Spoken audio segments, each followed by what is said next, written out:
শীতকালে গরম গরম থাই স্যুপের সাথে মুচমুচে অন্থন আর ফ্রেঞ্চ ফ্রাই দারুণ লাগে খেতে। ডেলিশিয়াস এই কম্বোটা আমার কাছে তো অনেক ইয়ামি মনে হয়।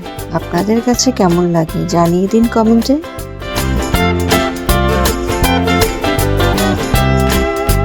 তবে চেষ্টা করা উচিত টেস্টিং সল্ট ছাড়া হেলদি স্যুপ খাওয়ার, কারণ টেস্টিং সল্ট স্বাস্থ্যের জন্য ভালো নয়।